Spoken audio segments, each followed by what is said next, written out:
రాజకీయాలకు అతీతంగా దళితుల అభ్యున్నతికి కృషి చేద్దాం. కందుకూరి కేవీపీఎస్ పతావికాష్కరణ సభలో వక్తల పిలుపు. తరతరాలుగా అణచివేతకు గురై నేటికి ఆర్థిక సమస్యలతోనే కుట్టమిట్టాడుతున్న దళితుల అభ్యున్నతికై రాజకీయాలకు అతీతంగా కృషి చేద్దామని కేవీపీఎస్ రాష్ట్ర ఉపాధ్యక్షులు, ఆంధ్రప్రదేశ్ డప్పు కళాకారుల సంఘం రాష్ట్ర అధ్యక్షులు ఎండి ఆనందబాబు పిలుపునిచ్చారు. శనివారం కోసిగి మండలము కందుకూరి గ్రామంలో ఏర్పాటు చేసిన కేవీపీఎస్ నూతన ఫోలుకు ఆత్మగౌరవం, సమానత్వం, కుల నిర్మూలన లక్ష్యాలు గల నీలి పతాకాన్ని ఆనందబాబు ఎగరవేశారు. అంతకుముందు గ్రామంలో బస్టాండ్ సెంటర్ నుండి గ్రామ వీధుల గుండా ఎస్సీ కాలనీ వరకు డప్పుల దరువులతో వందలాది మంది కేవీపీఎస్ పతాకాలు చేబూని ర్యాలీ నిర్వహించారు. అనంతరము సిఎస్ఐ చర్చి ప్రక్కన కేవీపీఎస్ గ్రామ నాయకులు అయ్యన్న అధ్యక్షతన జరిగిన బహిరంగ సభలో రాష్ట్ర ఉపాధ్యక్షులు ఎండి ఆనందబాబు, గ్రామ సర్పంచ్ తాయన్న, వైసీపీ మండల నాయకులు బెట్టప్ప గౌడు, టీడీపీ నాయకులు బసవన్న గౌడు, అయ్యన్న, కేవీపీఎస్ కోసిగి మంత్రాలయం కౌతాలం మండల కార్యదర్శులు రామకోటి హనుమంతు, గర్జి అంజి, హెచ్ చిన్న మారయ్య, రైతు సంఘం మండల కార్యదర్శి వీరేష్, కార్మిక సంఘం నాయకులు నాగేంద్ర పాల్గొని మాట్లాడారు. ఈ సందర్భంగా వారు మాట్లాడుతూ రాజ్యాంగపు హక్కులతో పాటు పోరాడి సాధించుకున్న చట్టాలు, జీవోలు ఎన్ని వచ్చినా దళితుల బతుకులలో పరిపూర్ణమైన మార్పు నేటికి సాధ్యం కాలేదన్నారు. ఉద్యమ ఫలితంగా సాధించిన డప్పు చర్మకారుల పెన్షన్లో సహితం రాజకీయ జోక్యం సరికాదన్నారు. ఎవరు అవునన్నా కాదన్నా నేటికి 100% మంది దళితులు ఆర్థిక హీనలుగానే జీవిస్తున్నారన్నారు. కేవీపీఎస్గా పోరాడి ఈ రాష్ట్రంలో ఎస్సీ ఎస్టీ సబ్ ప్లాన్ చట్టాన్ని సాధించిన నిధుల కేటాయింపులోనూ కేటాయించిన నిధులను దళితుల ప్రత్యక్ష ప్రయోజనాలకే ఖర్చు చేయడంలోనూ లోపం కొనసాగుతుందన్నారు. దళితుల ఆర్థిక ప్రగతి కోసం రాజకీయాలకు అతీతంగా కృషి చేద్దామని వారు పిలుపునిచ్చారు. కార్యక్రమంలో కేవీపీఎస్ మండల నాయకులు ముక్కరన్న, ఆరు హనుమంతు, ఫిలిప్, జోచప్ప, గ్రామ అధ్యక్ష కార్యదర్శులు జయ్యన్న, వసంత్, నాయకులు శంకరప్ప, తిమ్మప్ప, శాంతప్పతో పాటు 250 మంది కార్యకర్తలు గ్రామస్తులు పాల్గొన్నారు. మైనారిటీ నాయకులు కానీ రాజకీయ నాయకులు కాలేరు, ఉద్యోగస్తులు కాలేరు. ఆయన చట్టాలను రూపొందించి ప్రతి ఒక్కరికి అందే విధంగా తయారు చేసినారు. కాబట్టి ఆ రాజ్యాంగం పట్ల మనము క్షుణ్ణంగా తెలుసుకొని కొంతవరకు అంతో ఇంతో జీవితాలను బాగుపరుచుకున్నాం. కానీ ఈ కాలంలో ఇప్పటికీ కుల వివక్షత అంటే దాని తరముగా ఉంటూనే ఉన్నదండి. ఏదైనా ఇచ్చితే వచ్చే రక్తం కూడా ఎరదే, నాది పెద్ద కులం అని చెప్పేసి, లేకపోతే ఇంకొకరి పెద్ద కులం అని చెప్పేసి అలాంటి రక్తంలో కూడా తేడా ఉండే సమస్య ఎక్కడ ఉందా? లేదు. ఆ దేవుడు కూడా మనుషుల్ని సృష్టించేటప్పుడు అప్పుడు నీవు ఈ కులంలో పుట్టు, నీవు ఈ కులంలో పుట్టు, నీ కులంలో పుట్టు అని ఎప్పుడు చెప్పలే. ఆయన పుట్టించింది ఒకనే మనిషి కులాన్ని పుట్టించినాడు. మనం చేసుకునేవి ఇవన్నీ అప్పట్లో పురాతన కాలంలో అంటే కొన్ని వృత్తులు చేసుకోవడానికి, ముఖ్యంగా వీళ్ళు ఈ పని చేయండి, మీరు ఈ పని చేయండి, అందరూ ఒకే పని చేస్తే దానికి ఇంకోరు వేరే పని చేయడానికి అవకాశం ఉంది. కాబట్టి దానికి ఒక వివాదం చేశారు. ఫలానా వ్యక్తి కానీ ఈ పని చేయి, ఇవి ఈ పని చేయి అని చెప్పేసి ఆ రోజు అందరు సమానలే. ఆ సమానత్వంలో ఈ పని చేయని చెప్పేసి వాళ్ళు విడగొట్టి దాన్ని చేశారు. దాన్ని వాడుకొని కొంతమంది అంటే మంచి గ్రామంలో ఏదైనా మీరు గ్రామ పరిపాలన చూసుకోండి అని చెప్పిన వ్యక్తికి ఆయన బాగా చూసుకుంటవచ్చు. తర్వాత వచ్చే తరాల్లో వాళ్ళు మార్పు వచ్చి నేను పెద్దవని నేను చెప్పినట్లే గ్రామంలో వినాలి, వాళ్ళు అది చిన్న పనులు చేస్తున్నారు, వాళ్ళ సూదులు వాళ్ళు అక్కడే ఉండాలి, వాళ్ళు మన ఇంట్లోకి రాకూడదు, మన దూరం ఇంటి బయటే ఉండాలి అని చెప్పేసి అలాంటివి చేసుకుంటూ అది అందరిలో పాతుకుపోయి అది సమాజాన్ని విడగొట్టడానికి అవకాశం కల్పించింది. 190% మంది అత్యంత పేదలుగా ఉంటా ఉన్నారు అని చెప్పేసి ఎదిగి చూస్తే చాలా మంది చెప్తా ఉంటారు. బయట ఏం చెప్తుంటారు? దళితులు అంటే వాళ్ళు సంపాదన ఉండదు, దళితులు అంటే వాళ్ళు సరైనటువంటి కూలీ కష్టం చేసుకునేటువంటి సొమ్ముని రాబెట్టుకునేటువంటి అవకాశం లేదు, లేదా తాగుడు తందనాలకు అలవాటు పడి దాన్ని అవసరమైతే దాన్ని తగలేస్తారు, పొదుపు చేసుకునేటువంటి లక్షణం లేదు. ఇవన్నీ చెప్తారు. వాస్తవం ఏంటొచ్చు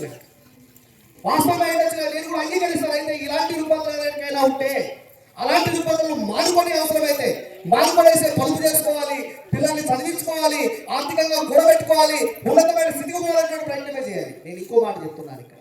ఇదే వాస్తవం మాట కాదు కూడా నేను చెప్తాను. ఎందుకు అంటే ఈ సమాజంలో తాగుబోతులు దళితులేనా? ఈ సమాజంలో ఎవరైనా పొత్తు పడిస్తే బాలుకెక్కి రాత్రి పొద్దు మునిగేదాకా బాలులోనే ఉండి తిరిగి ఇంటికి వచ్చేటువంటి వాడు అంత తొలి సోదరుగా ఉంటా ఉన్నాడు. మరి వాడికి ఏమైంది?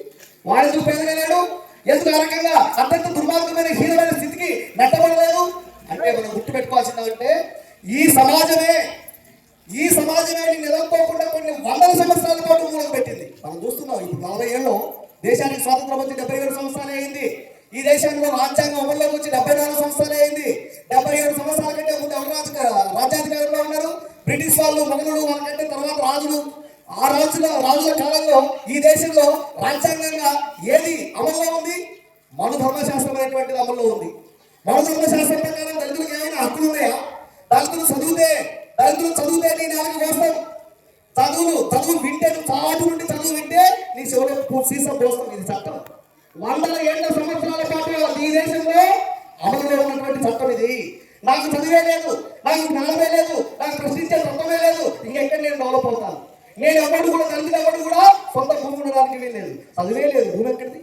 ఆహారాలు పెట్టుకోవడానికి వీల్లేదు, నువ్వు మంచి బట్టలు వేసుకోవడానికి వీల్లేదు. కథలు చెప్తారు మీ తాతలు అడిగితే, కథలుగా చెప్తారు. ఎవరికైనా వాడికి రాజులంటే చిన్న ఉద్యోగం వస్తే ఊళ్ళో నుండి బయటకు పోయినప్పుడు ప్యాంటు షర్టు ఓ సంచిలో పెట్టుకొని వీటికి లాగు ఇక్కడ ఎక్కించుకొని ఊరు దాటిన తర్వాత ఊరు బయటికి పోయి ఆ ప్యాంటు చొక్క వేసుకొని ఊరికి అవతల ఉద్యోగం చేసేటువంటి చాలా కథలు వినిపిస్తాయి. ఇది కదా వ్యవస్థ. ఇది కదా ఈ సంవత్సరాల పాటు 100 సంవత్సరాల పాటు దళితులు బట్టి పీడించినటువంటి వ్యవస్థ.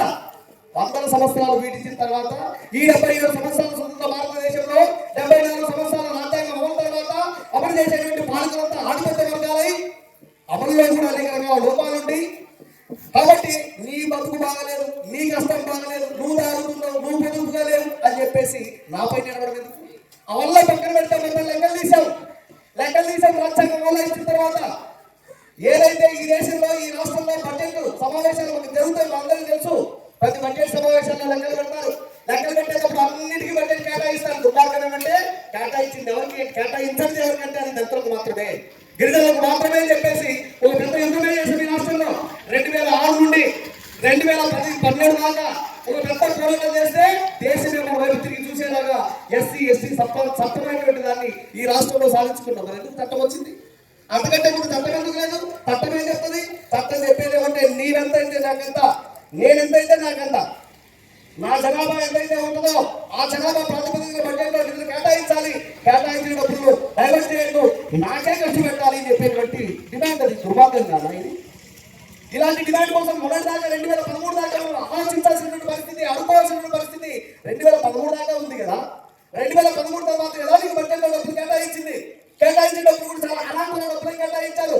ఈ కేటాయించిన డబ్బులు కూడా నీకు ఖర్చు పెట్టలేదు. బాగా ఆలోచన చేయండి. నేను అబద్ధాలు చెప్పట్లేదు, వల్ల రాతల త్రోకల్లో ఉన్నటువంటి విషయాన్ని నేను మాట్లాడుతూ ఉన్నాను. హైదరాబాద్ లో హుసేన్ సాగర్ ఉందండి. హుసేన్ సాగర్ లో పూడికి తీయడానికి దళితులు డబ్బులు వాడతారు. ఎవరు సొమ్మని? ఆ హుసేన్ సాగర్ లో పూడికి తీయడానికి దళితులు డబ్బులు వాడతారా? దళితులు బాగుపడమని చెప్పేసి చెప్తారా? హైదరాబాద్ లో రింగ్ రోడ్డు నిర్మాణానికి దళితులు డబ్బులు వాడతారా? రింగ్ రోడ్డులో దళితులు మాత్రమే తిరుగుతారా? ఊరు వద్దు. కర్నూలు జిల్లా కేంద్రంలో కలెక్టర్ ఆఫీస్ లో లోపల పోయిన వెంటనే ఎడమ వైపు పొడి వైపు అవుట్ పోస్ట్ ఉంటుంది, పోలీస్ అవుట్ పోస్ట్ పక్కనే ఒక పెద్ద గోడౌన్ ఉంటుంది. ఏమో గోడౌన్? ఈవీఎంలు భద్రపరిచేటువంటి గోడౌన్. ఎవరు డబ్బులతో కట్టారు? లెక్కలు చెప్తే స్పష్టంగా ఎస్సీ సప్లాన్ నిధులతో డబ్బులు కట్టారు, గోడౌన్ కట్టారు. ఏమి ఓట్లు దళితులే వేస్తారా? దళితులు వేసి దాన్ని అడపై భద్రపరుస్తా ఉన్నారా? అంటే ఎవరిని మోసం చేస్తున్నారు ఇక్కడ? ఎవరిని మోసం చేస్తారు? బహిరంగంగా దళితుల యొక్క బతుకులను సంపూర్ణంగా నాశనం చేసేటువంటి ప్రయత్నం చేస్తా ఉన్నారు. ఇది అరగనంత కాలం కొనసాగుతూనే ఉంటుంది. ప్రశ్నించినంత కాలం కొనసాగుతూనే ఉంటుంది. కాబట్టి ప్రతి ఒక్కరు ప్రశ్నించేటువంటి తత్వాన్ని నేర్చుకోవాలి. ఏది నా బతుకు, ఏది నా విధి. ఎస్సీ ఎస్టీ చట్టం వచ్చిన తర్వాత చెప్పేదేమి? ప్రతి దళిత పేటకు ప్రత్యేకంగా డబ్బులు కేటాయించబడాలి. కేటాయించిన డబ్బులు దళిత పేటల అభివృద్ధికే ఖర్చు పెట్టాలి. దాంట్లో రోడ్లు, దాంట్లో విధికాలను, దాంట్లో కమ్యూనిటీ హాలు, దాంట్లో కరెంటు, ఇవి కదా, దాంట్లో బాత్రూమ్స్, అవసరమైతే ఆ ప్రజలకు అవసరమైనటువంటి ప్రత్యక్ష ప్రయోజనాలు అవసరమైన వాటి కోసం ఖర్చు పెట్టాలి. ఖర్చు పెట్టారు చాలా గ్రామాల్లో ఎంతో దూరం కాదు, ఇదే నియోజకవర్గ కేంద్రం మంత్రాలయం మండలం ఊర్లో రోడ్ వేశారు. ఎస్సీ ఎస్టీ సప్లా డబ్బులు పెట్టి రోడ్ వేశారు. ఎక్కడ నుండి వేశారంటే ఇమ్మానియాల ఇంటి దగ్గర నుండి ఆంజనేయ స్వామి గుడి వరకు రోడ్ వేసాము. ఇమ్మానియాల ఇంటి దగ్గర నుండి ఆంజనేయ స్వామి గుడి దగ్గరికి రోడ్ వేసామంటే మేము చూసాం, అబ్బా ఇమ్మానియాల ఇంటి దళితుడు కదా, కాబట్టి దంతపేటకు వెళ్ళేసారేమో అడిగే పరిస్థితి కూడా లేదు. ఇమ్మాడి గారు ఇంటి నుండి ఇక్కడ వేస్తే దంతపేట కర్మగారు అట్టేశారు. అట్టేస్తే మొత్తం మిగతా తిరిగేటువంటి రోడ్డు. ఇది ప్రశ్నించబడింది నా డబ్బులు నా కోసం నా అభివృద్ధి కోసం అని చెప్పేటువంటి పరిస్థితి లేదు. కాబట్టి మనకు వచ్చేటువంటి ప్రతి పైసా నా అభివృద్ధి కోసం, నా ఆర్థిక స్థితిగతుల మెరుగు కోసం ఖర్చు పెట్టి తేరాలి అని చెప్పేటువంటి విధంగా ప్రశ్నించేటువంటి సమాజం లేనంత కాలం, అడిగేటువంటి వ్యవస్థ లేనంత కాలం ఇలాంటి దుర్మార్గాలు జరుగుతూనే ఉంటాయి. మేమైతే పోరాటం చేసి సాధిస్తాము, సప్లం పట్టు రకంగా వస్తా ఉన్నాయి. అలంకరణ వచ్చిన వాటిని వినియోగించేటువంటి పరిస్థితే లేకపోతే ఇక ఏమైపోతుంది వ్యవస్థ. అందుకోసమే ఇలాంటి అనేక రకాల విజయాలను పోరాటాలను కేవీపీఎస్ సంఘంగా పోరాడి సాధిస్తాము. అయినా సరే ఇప్పటికీ దళితులపైన దాడులు జరుగుతూ ఉన్నాయి, దౌర్జన్యాలు జరుగుతూ ఉన్నాయి, హత్యలు జరుగుతూ ఉన్నాయి, అత్యాచారాలు కూడా జరుగుతూ ఉన్నాయి. మన అంజి మాట్లాడే సందర్భంగా చెప్పాడు, పక్కన జరిగింది ఏది పెద్దకాలం మండలం కలగూడ గ్రామంలో జరిగింది. ఏం జరిగింది? కులాంతర వివాహం కొడుకు చేసుకున్నాడు, తల్లిని తీసుకున్నా కట్టేసి కొట్టాడు. మనమంతా ఇక్కడ అనేక రకాల మంది పెద్దలు ఉన్నారు. ఏ తల్లిదండ్రులైనా తమ పిల్లల్ని నీవు పోయి ఒక అమ్మాయిని కులం తర్వాత పక్కన పెట్టావు, నువ్వు ఒక అమ్మాయిని ప్రేమించి పెళ్లి చేసుకోరా, నేను లేనునే ఉండొచ్చు కాక, నా కడుపు ఆకలితోనే ఉండొచ్చు కాక, నేను అంటరాంతరాన్ని భరిస్తుండొచ్చు కాక, నేను ఆకలి బతుకుండొచ్చు కాక. కానీ ఏ తల్లిదండ్రులు కూడా మా పిల్లల్ని నువ్వు ఒక అమ్మాయిని ప్రేమించి పెళ్లి చేసుకోపో అని చెప్పేటువంటి పరిస్థితి లేదు. వ్యవస్థ అట్లుంది, మారుతున్నటువంటి కాలం లాంటిది. ఈ వ్యవస్థలో వాడు ప్రేమించి వాడు పెళ్లి చేసుకుంటే వాళ్ళ తీసుకుని వచ్చిన కుట్ర ప్రేమించారు. అది కొట్టారు చాలా పాసిటివ్గా. ఎప్పుడో 40 కంటే ముందు ఫైనాన్స్ కట్టరా అని చెప్పేసి ఒక పెద్ద ఉద్యమ రూపంలో చెప్పేవాళ్ళం. అక్కడ ఇద్దరు తల్లి కూతురు బట్టలు కనిపించి పెద్ద ఊరేగింపు చేసి వాళ్ళిద్దరిని సామూహిక అత్యాచారం చేసి పెట్రోల్ పోసి నిప్పట్టించి ఆ రకంగా తగలెట్టారు. ఫైనాన్స్లో చాలా దుర్మార్గమైన ఘటన. అలాంటి ఘటన మరొకసారి పునరావృతమయ్యేది కలుపుతారు. పోలీసులు ఇన్ టైంలో స్పందించారు కాబట్టి ఆమెని అత్యాచారం కాకోకుండా, హత్య కాకోకుండా కాపాడగలిగినాం. కానీ కరెంటును బంద్ చేయించి ఆమెను బయటకు లాక్కొచ్చి చీర ఊడినా పట్టించుకోకుండా కరెంటు స్తంభాన్ని కట్టి విచక్షణరహితంగా పాశవికంగా ప్రవర్తించి ఆ రకంగా పెట్టడం అనేటువంటి చాలా దుర్మార్గమైనటువంటి పరిస్థితి. ఇప్పటికీ న్యాయం జరగలేదు. మనం చెప్తున్నది ఏమంటే పలానా కులం ఈ రకంగా చేసింది చెప్పట్లేదు. లేదు ఇక్కడ ఏ కులంలో ఎవరు ఆ పని చేసినా తప్పేనా కాదా, ఏ కులంలో ఎవరు చేసినా తప్పేనా కాదా. కాబట్టి ఆ తప్పు చేసిన వ్యక్తిని శిక్షించమని ఆ కులంలో ఉన్నటువంటి వాళ్ళే కనుక అంటే ఇలాంటి పరిస్థితి రాదు కదా. పలానా దళితులు, పలానా బీసీలు, పలానా ఓసీలు అనాల్సిన కర్మెందుకు పెట్టింది. నీ కులాన్ని ప్రచారం చేయాలని చెప్పేసి అనుకుంటే, నీ కులాన్ని గుర్తింపులో ఉంచాలని చెప్పేసి అనుకుంటే ఆ కులానికి ఆటంకంగా ఉన్నటువంటి ఒక దుర్మార్గమైన స్వభావం కలిగినటువంటి వ్యక్తులు ఎవరైతే ఉన్నారో వాళ్ళని నువ్వే చట్టానికి పట్టించు. ఇంకోటి అలాంటి గ్రామానికి అలాంటి రుబ్బంగా రాకుండా కాపాడు అని చెప్పేసి అన్ని కులాల వరకు సమానంగా మేము మాట్లాడుతాం. కానీ ఇక్కడ నాకోసం తప్పు చేసిన నావాడు ఈరోజు అమ్మకి, ఆలికి, అయ్యకు, అక్కకు, చెల్లెలకు తేడా లేకుండా ఈ సమాజంలో దుర్మార్గమైన అకృత్యాలు జరుగుతూ ఉన్నాయి. ఇవి కాదా కారణం? ఎవరే మునిగిపోతే నేను తప్పు చేసిన నావాడు రక్షిస్తాలే అని చెప్పేటువంటి గురువునప్పుడు కదా ఇలాంటి దుర్మార్గాలు పెరిగిపోవడం. కాబట్టి దీన్ని ఖండించాలి. అలాంటి వాటిలో అవసరమైతే న్యాయం జరిగేదాకా ప్రతి కామము, ప్రతి మనిషి, మానవత్వం ఉన్నటువంటి ప్రతి మనిషి ఆ రకంగా కవాలి అని చెప్పేసి సందర్భంగా నేను తెలియజేస్తున్నాను. అదేవిధంగా తెలుసు ఈరోజు మనం చూస్తున్నాం, ఎప్పుడైనా అక్కడి నుండి ఇక్కడ వచ్చేదాకా డప్పు కళాకారులు చాలా మంది ర్యాలీగా వచ్చారు. చూసాం ఎంత అంతరాంతరం ఎట్లుంది అనేటువంటిది మీకు చెప్తా ఉన్నాను. ఈ సమాజంలో ఎవడో భూస్వామి, ఎవరో పెద్దన్నారు, ఆధిపత్య వర్గానికి సంబంధించిన వ్యక్తులు అంతరాంతరాన్ని చూపిస్తున్నారు అని చెప్తే కాదు, అది తప్పే. కానీ ఎవరు చూపిస్తున్నారు? ప్రభుత్వాలే. నేను ఆ పార్టీ, ఈ పార్టీ, ఈ వ్యక్తి, ఆ వ్యక్తి మనుషులు చెప్పట్లేదు. అనేక రకాల ఈ స్వాతంత్రం వచ్చిన తర్వాత అన్ని రకాల రాజకీయ పార్టీలు అంతా అధికారంలో ఉన్నాయి కదా, లేవని చెప్పడానికి ఎవరికి అవకాశం లేదు కదా. మరి ఈ రాష్ట్రంలో డప్పు కళాకారులకు 2013 దాకా గుర్తింపు లేదు, ప్రభుత్వం గుర్తింపు లేదు. ఈ సమాజంలో హార్మోనియం వాయించేవాడికి ప్రభుత్వం గుర్తింపు ఉంది, గోలు కొట్టేవాడికి ప్రభుత్వం గుర్తింపు ఉంది, పాట పాడేవాడికి ప్రభుత్వం గుర్తింపు ఉంది, డాన్స్ చేసేవాడికి ప్రభుత్వం గుర్తింపు ఉంది, వీణ వైలిన్ వాయించేటువంటి వాడికి ప్రభుత్వం గుర్తింపు ఉంది. తప్పడు కొట్టేవాడికి గుర్తింపు లేదు. ఎందుకు లేదు? ఇచ్చే గుర్తింపు ఎవరు ఇస్తారు? ప్రభుత్వం ఇస్తుంది. తప్పడు కొట్టేది మాదిరి అంటే అంటరాని కొట్టేటువంటి డబ్బు కూడా అంటరానిదే. ఇది కదా వ్యవస్థ చెప్తున్నటువంటిది. ఈ డిమాండ్ తోటి 2000 మంది డప్పు కళాకారులని హైదరాబాద్ లో పెద్ద పోరాటం నిర్వహిస్తే, ఈ డిమాండ్ వాళ్ళ ముందు పెడితే, ఈ చర్చను వాళ్ళ ముందు పెడితే కాదని లేకుండా అప్పుడు ఒప్పుకున్నారు. 2013లో డప్పు కళాకారులకు మొదటిసారిగా గుర్తింపు అనేటువంటి రావడం జరిగింది. గుర్తింపు వచ్చింది. ఏం చేయాలి? గుర్తింపు తీసుకొని గుర్తింపు కార్డు మొదలుగా ఉంటుంది, 4 కోట్ల పనికి వస్తుంది. అంతకంటే దేనికి పనికిరాదు. అందుకోసం డబ్బు కట్టేటువంటి ప్రతి కళాకారుడికి 3000 రూపాయలు పెన్షన్ ఇవ్వాలని చెప్పేసి కొట్టాడు. చాలా ప్రారంభంలో నేను 3,000 రూపాయలు పెన్షన్ ఇవ్వాలని చెప్పి డిమాండ్ చేసినప్పుడు చాలా మంది ఎదురాలు కూడా చేశారు. ఏది 3,000 రూపాయలు పెన్షన్ అంటాడు ఆనంద్ బాబు, ఏమైనా గౌరవం డబ్బులు ఇస్తాడా? గౌరవం డబ్బులు ఇస్తారా?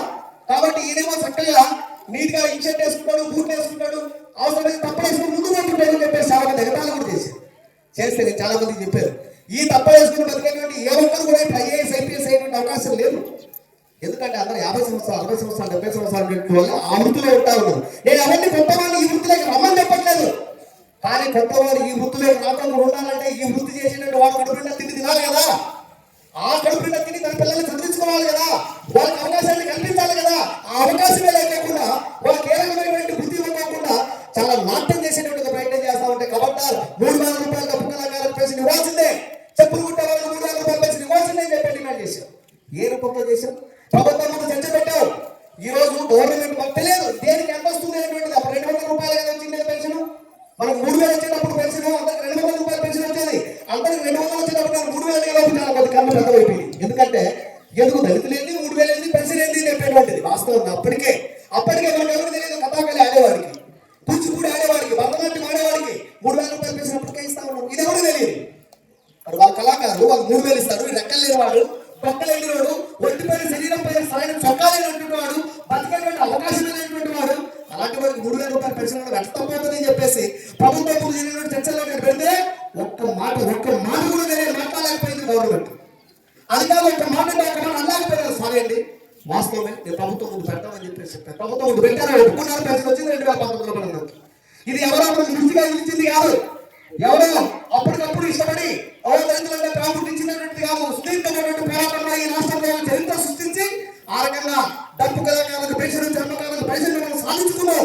కాబట్టి ఇంకా ఇప్పటికీ కూడా చాలా మంది చూస్తూ ఉంటాం, సమాజానికి ఉపయోగపడేటువంటి వృత్తులేమో చాలా దుర్మార్గంగా బతుకుతా ఉన్నాయి, జంటలుగా ఉండేటువంటి వృత్తులేమో బాగా ఉంటూ ఉన్నాయి. మనం నాకు ఇచ్చినా నాకెందుకు ఇవ్వడానికి చెప్పట్లేదు, నాకు కష్టం ఉంది నాకు ఇవ్వండి అని చెప్పేసి ఉంటాం. ఇప్పటికీ శ్మశానాల్లో పనిచేసేటువంటి కార్మికులు ఉన్నారు. మనం చూసే కరోనా లాంటి సందర్భాల్లో ఎవరైనా మనిషిని